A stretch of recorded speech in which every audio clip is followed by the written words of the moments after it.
मौजूद हैं डॉक्टर रचना जी इस्तकबाल है आपका जी सलाम में। आपसे एक बेहद इंपॉर्टेंट सवाल समझना चाहेंगे कि इस तरह की वारदात को अंजाम देने वाले शख्स की जहनियत किस तरह की होती है और कहां से लोग इतनी हिम्मत लाते हैं, इतना कठोर दिल लाते हैं कि एक किसी का कत्ल करते हैं और फिर उसके 35 टुकड़े कर दिए जाते हैं। ये किस तरह की जहनियत?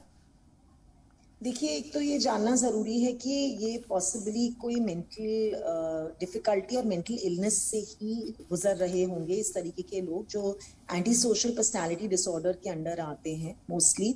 जहाँ पर अगर हम देखते हैं कि जो नॉर्मल बंदों की तरह, नॉर्मल इंसानों की तरह उनका माइंड नहीं एक्ट करता, इसीलिए इतने कोल्ड ब्लडेड मर्डर्स जिसे हम कहते हैं। और ये पहली बार नहीं हुआ है इस तरीके का हादसा। It's a horrible tragedy.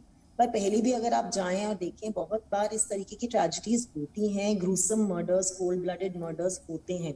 जो क्रिमिनल्स हैं, जो सीरियल किलर्स होते हैं, तो the mindset is that of a criminal mindset. और इनमें बहुत सारे फैक्टर्स भी होते हैं जो जिसकी जैसे कि ग्रोथ फैक्टर्स हैं, हमारे एनवायरमेंटल फैक्टर्स हैं, हम किस तरीके के माहौल में बड़े हुए हैं, पेरेंटल फैक्टर्स हैं, फेमिलियल फैक्टर्स हैं। इनफैक्ट अगर आप देखें तो आफ्ताब के नेबर ने भी एक न्यूज रिपोर्ट में पॉइंट किया हुआ कि उसके कोई दोस्त नहीं थे। So there are a lot of difficulties probably in the personality. तो इस तरीके की जहाँ पे, और of course जो management of relationship is very poor because यहाँ पर अक्सर जब हम ऐसे बिहेवियर पैटर्न्स देखते हैं जहाँ पे इनफिडेलिटी है, बीटिंग है अपनी स्पाउस की, तो हमको ये समझ आता है कि जो रिलेशनशिप पैटर्न्स हैं वो भी सही नहीं है। So probably lack of communication, जिसमें हम अंदर अंदर गुस्सा, anger is a very very important factor over here. शायद अंदर अंदर गुस्सा भरते रहते हैं और फिर उस समय इस बहुत ही बुरी वाहियात तरीके से निकलता है। सो ये सब चीजें बहुत सारा कारण बन जाते हैं। एनवायरमेंटल कारण है, जैसे उसने टीवी सीरीज डेक्स्टर करके देखी थी और उस तरीके की कुछ न्यूज है। सो उसमें भी ये समझ आता है कि आजकल जो माइंड है, जो माइंड अब्सॉर्ब करता है, इसलिए इस तरीके के जो वायलेंट इमेजेस हैं न्यूज पे, टीवी पे या और ओटीटी प्लेटफॉर्म्स पे जो आ रहे हैं, वायलेंट इमेजेस, वायलेंट सीरियल्स, सो कहीं ना कहीं ये भी हमारे दिमाग में एम्बेड कर जाते हैं। So all these factors make attribute, single factor नहीं होता है, बहुत मल्टीफैक्टोरियल है। ये बहुत सारे फैक्टर्स हैं जो एट्रीब्यूट करते हैं। आफ्ताब के बारे में जो अब तक खबरें सामने आ रही हैं उसके मुताबिक आफ्ताब ने चाहे फ्रिज खरीदा हो या जिस चाकू से, जो कि मिला नहीं है, वेपन हथियार मिला नहीं है मर्डर के टाइम वाला, उस चाकू से कत्ल किया हो, दुकानदार के पास वो पहुंचता है, उसका बिहेवियर बहुत नॉर्मल रहता है, किसी को ऐसा आभास नहीं होता है, डॉक्टर के पास पहुंचता है अपने हाथ कटे हुए लेकर, जब वो पट्टी कराने के लिए पहुंचता है तब भी किसी को किसी तरह का कोई आभास नहीं होता है, बहुत नॉर्मल बिहेवियर उसका रहता है जैसे आम लोगों का रहता है। क्या ये पॉसिबल है कि इंसान अंदर से कुछ और सामने से कुछ डील कर सकता है अगर इतना सब कुछ माइंड के अंदर चल रहा है तो?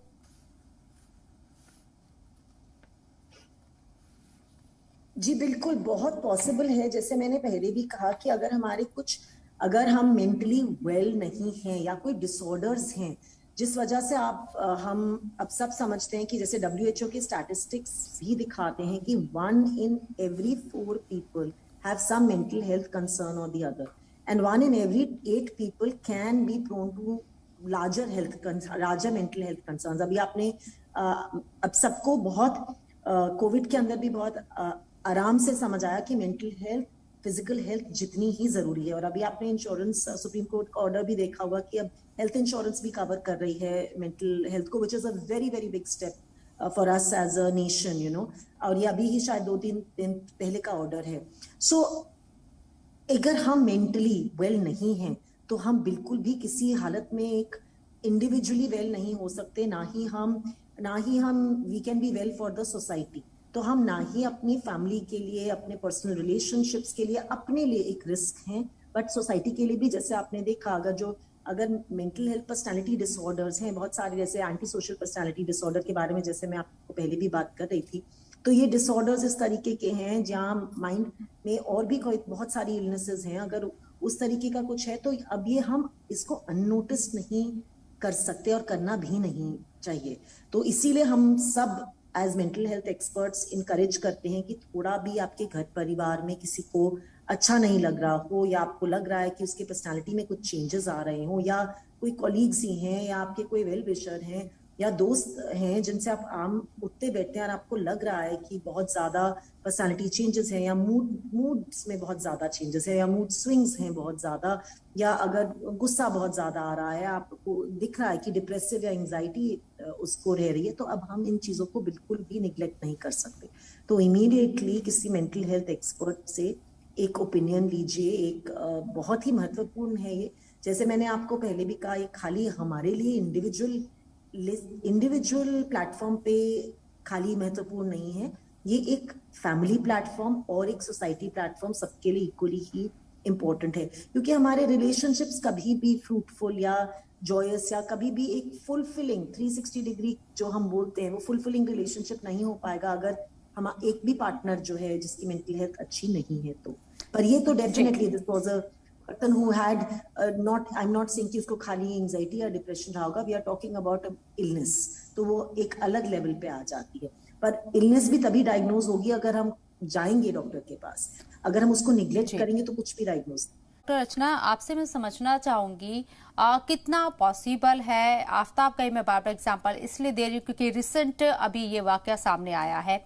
आफ्ताब जब बाहर लोगों से मिलता है, शॉपकीपर के पास जाता है तो उसका बिहेवियर नॉर्मल नजर आता है, डॉक्टर के पास जाता है नॉर्मल नजर आता है, लेकिन जब वो अपनी पार्टनर के साथ रहता है और ज्यादा से ज्यादा टाइम दोनों एक साथ स्पेंड करते हैं, क्या आपको लगता है कि उस वक्त कोई ऐसी चीजें सामने नहीं आई होंगी जो श्रद्धा को थोड़ा बहुत चौंका सकती हो, या श्रद्धा ये समझ नहीं सकती है, नहीं समझ पाई उस वक्त कि आफ्ताब जो है इतना बड़ा कोई काम कर सकता है, उसकी जान ले सकता है? कितने आपको पॉसिबिलिटीज नजर आती है? दूसरा सवाल भी इसी से मेरा जुड़ा हुआ है कि कैसे पहचाने कोई शख्स के जिस पर्सन के साथ वो रह रहा है वो बहुत ज्यादा टॉक्सिक है, उसे हार्म पहुंचा सकता है? जैसे अभी मैम ने भी आगे बोला दैट सेंसिटाइजेशन जो है, जो साइको एजुकेशन जिसे हम बोलते हैं, कि जैसे हम कह रहे हैं कि सेमिनार्स करना, डिबेट्स करना, मीडिया के ऊपर, न्यूज़पेपर्स के अंदर आर्टिकल्स आना, और अभी तक काफी हद तक इंग्लिश में सहमत थी ये सब चीजें। अब तो वर्नाक्युलर सारी लैंग्वेजेस में हम देख रहे हैं कि people are requesting to write in different languages, कि ये एकदम रूट्स तक पहुंचे। ये समझना कि कहाँ पर मेंटल हेल्थ का कंसर्न आ रहा है, चाहे हमारे बच्चे को, चाहे हमारे पार्टनर को, चाहे हमारे कोवर्कर को, चाहे हमारे दोस्त को। सो कैसे उसको रिकग्नाइज करें इज वन एस्पेक्ट, बट दूसरी चीज है कि कैसे, how should the society move. जैसे निर्भया केस के बाद also I did gender sensitization for all the police officers in Delhi. I was designated the task, me and my team. So in fact, I was awarded also by Deepak Mishra ji for it, but who was the ex-police commissioner at that time. पर इस तरीके की चीजें करना जो society दोनों तरफ से, इंडिविजुअल को भी एजुकेट करना, और जो हमारे जो केयर गिवर्स हैं सोसाइटी के, या हमारे जो केयर टेकर्स हैं, चाहे पुलिस हो गई, चाहे साइबर सेल वाले हो गए, चाहे आपके लॉयर्स हो गए, जजेस हो गए, एक some amount of psycho education is a must for everybody. क्योंकि यहां से ही हम दोनों तरफ से एक सील बना पाएंगे, top to bottom and bottom to top, कि इंडिविजुअली ऑल्सो टू अंडरस्टैंड कि क्या कमियां हैं अगर हमारे माहौल के अंदर, या हमारे कोई जो साथ रह रहा है उसको किस तरीके की चीजें महसूस हो रही हैं, ताकि हम एक अपॉइंटमेंट ले सकें एक मेंटल हेल्थ एक्सपर्ट के साथ, एक साइकोलॉजिस्ट, साइकियाट्रिस्ट के साथ। और बिल्कुल अब तो डिस्टिग्मेटाइजेशन होता जा रहा है, बहुत बड़ा पहले स्टिग्मा टबू रहा है इंडियन सोसाइटी में कि क्या आप पागल हैं अगर आप इस तरीके के डॉक्टर पे जाते हैं, पर बिल्कुल नहीं। आजकल हम लोगों के पास गाइड्स, काउंसलर्स की तरह मेरे ख्याल, और जो नई जनरेशन है वो इतनी अवेयर है कि हर बच्चे के पास शायद एक थेरेपिस्ट है आज की डेट में, वो जो कि बहुत बढ़िया बात है। स्कूल्स ने थेरेपिस्ट रखने शुरू कर दिए कि अगर स्कूल लेवल में हम देख रहे हैं बच्चे का कुछ बिहेवियर पैटर्न है जो कि सही नहीं है, ताकि हम पेरेंट्स को बता सके, और वहीं पे हम मेंटल हेल्थ कंसर्न या मेंटल इलनेसेस को वहीं पे स्टार्ट करके वहीं पे खत्म कर सके, ट्रीट कर सके। एंड आप सरप्राइज होंगे कि 80% of depression cases are not treated. बात वहां पर आ जाती है क्योंकि लोगों को पता ही नहीं है। वहीं पे आपका जो सवाल मैं दूसरा क्लोज करूंगी, जो आपकी श्रद्धा साथ में रह रही थी, तो क्या उसको इल्म नहीं था?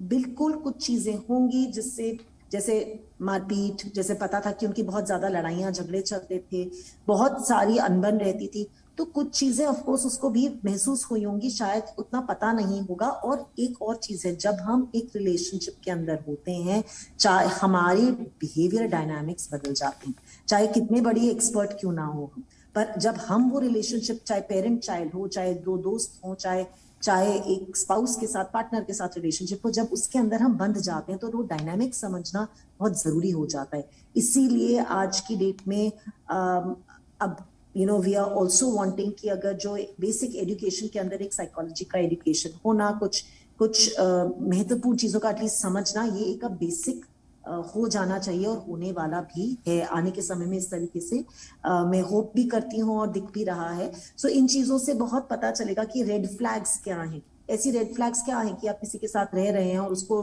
डिप्रेशन है या एंजाइटी है, अगर जैसे मैंने पहले भी कहा कि बहुत ज्यादा मूड स्विंग्स होना जो अनकंट्रोलेबल है, गुस्सा या रोना बेफालतू या हर छोटी छोटी बात पर, इस तरीके के बिहेवियर पैटर्न्स, अगर हम किसी एक इंसान का एक तरीके का बिहेवियर था और बिहेवियर एकदम से हम देख रहे हैं उलट गया, ये मैं नहीं कह रही कि एक हफ्ते के लिए उलट गया है, पर अगर कुछ हम देख रहे हैं कि कुछ वीक्स, महीनों के जैसे कुछ चीजें, बहुत सारे बदलाव हैं, तो जैसे कि अगर आपको पेट का दर्द होता है और आप घर का नुस्खा ट्राई करते हैं और ठीक नहीं होता पेट का दर्द, तो दो दिन के बाद आप डॉक्टर के जरूर जाते हैं। उसी तरीके से अब मेंटल हेल्थ एक्सपर्ट्स भी literally at a touch of a button virtually हम सब अवेलेबल हैं। सो वहां पर हिचकिचाइए मत अगर आपको लग रहा है कि आपको कुछ दिक्कत हो रही है या आपके आसपास में किसी को कुछ दिक्कत हो रही है। ठीक है। अब्यूज किसी तरीके का भी, इमोशनल अब्यूज हो सकता है या फिजिकल अब्यूज हो सकता है। तो जैसे अभी मैम ने भी कहा कि कुछ भी जरूरत नहीं है किसी को भी टॉलरेट करने के लिए। और हम आजकल दो तरफा अब्यूज भी देख रहे हैं। ऐसा नहीं है कि it's only men who are abusing, it is also women, ऐसा नहीं है। हाँ, रेशियो बहुत कम है और शायद अर्बन सिटीज में अब हम चेंजेस देख रहे हैं इसके। बट इसी वजह से आपका जो सेक्शन 498A भी उसका चेंजेस हुए थे पहले भी बिकॉज ऑफ दैट। सो अगर हम देखें, so there are a lot of signs and symptoms. Of course physical abuse तो सभी को पता है, पर इमोशनल अब्यूज जो है, जहां पर हम अपने पार्टनर पे चीखते हैं, चिल्लाते हैं, उसको डिसरिस्पेक्ट करते हैं, गाली गलौज करते हैं या उसको कुछ ऐसी चीजें बोलते हैं जिससे उसको हीन भावना आती है। हम रिस्पेक्ट नहीं करते।